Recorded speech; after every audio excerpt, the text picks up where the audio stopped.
Okay, this is our final video on Nigeria and just sort of ties up the last section, which is really focusing on the impacts of economic growth on the environment and people.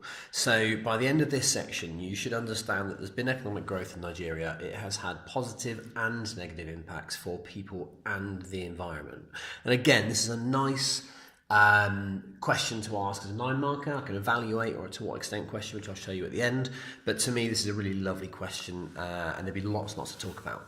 Now, just starting off with a graph showing the GDP per capita of Nigeria since 1965.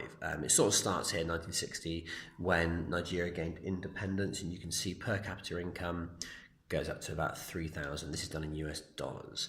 And this really shows, this graph, the lack of economic growth that really happened from the 60s up until about the 90s, which is that period, as we saw in the last video, characterized by continual civil wars. And it really shows just how damaging continual fighting and civil war is for the actual people living in a country.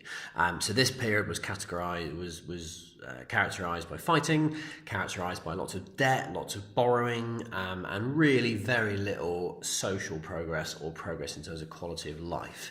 You can see here much of that $36 billion worth of debt we talked about in the last video was cancelled around about the millennium. The Millennium Development Goals cancelled a lot of debt to these highly indebted countries. And you can see the sudden progress. And part of that is because Nigeria didn't have to pay its debt back. Part of that is because they had a government who were elected, and if not totally trustworthy, at least there was some stability in the country. And I think it's really important to recognise that although the government isn't necessarily perfect and there's still corruption going on, having a solid government, you can see, at least leads to economic growth. We also saw how economic growth and the GDP of the country is largely tied up in the value and price of oil, which since the year 2000 has gone up as well, because you've got Shell extracting the oil, and obviously the tax revenues from that are really helping the country. Now, obviously, GDP per capita doesn't pick out whether this money is getting to everyone, but it gives you a broad sense that the country is economically progressing. So, here's some issues to do with economic growth, which can be positive or negative. I suggest you mind map them or make a little table with 2 columns in. First point to make is industrial growth to greater levels of money. Often you get more sort of slums developing. You get far more industries developing. This is a photo of Makoko, the large slum in Lagos. Now, industrial growth will always lead to pollution. You can see the smoke here, you can see the water pollution. So a really important point is the environment will always be damaged. Generally, there's very few environmental laws, and therefore it's very easy to pollute without having to worry too much. Alongside this goes urban growth. As a country industrializes and develops, people will migrate from rural areas to urban areas in search of jobs. Often they've got no money, so they end up living in slums. Slums often lead to lots of informal work. Informal work is where you're doing a job, but you're not really declaring it, you're not paying taxes.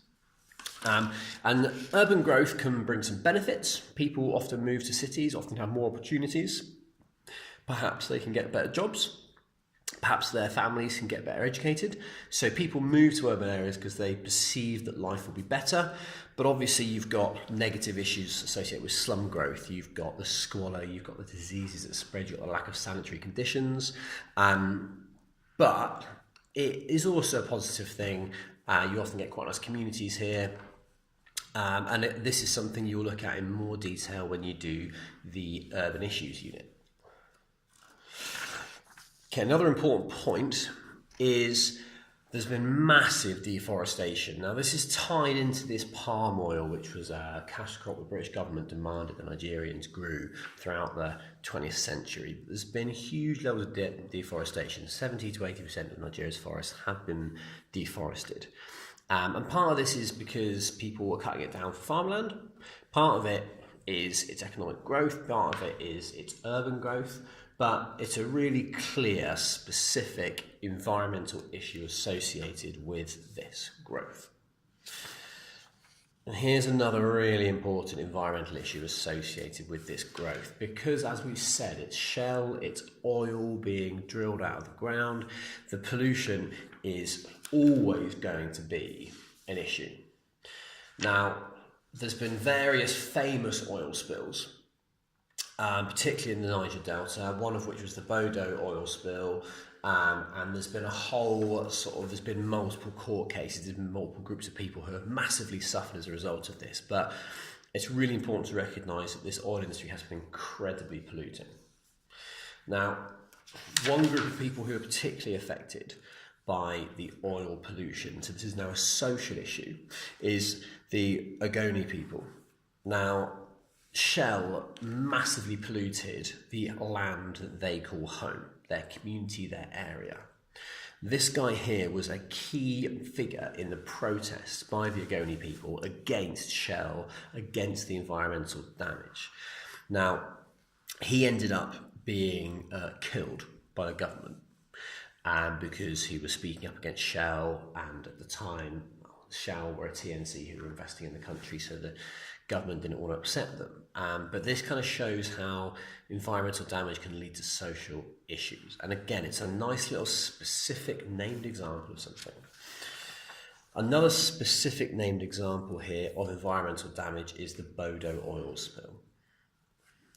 Now, it's interesting to note here that Shell recently agreed to pay $55 million in compensation to the people who live in Bodo as a result of continued oil spills, which have destroyed their food, they've just destroyed their way of life. Most of these people are farmers or fishermen, and to take away that source of income was everything. So again, the environmental was having knock-on social impacts. However, let's try and recognise that there are benefits to economic growth. And one nice benefit here, if we look at this is actually the Human Development Index score of Nigeria from 2005 to 2014. And we can see that although the HDI is still relatively low, Nigeria is ranked 152 out of 188, it has improved.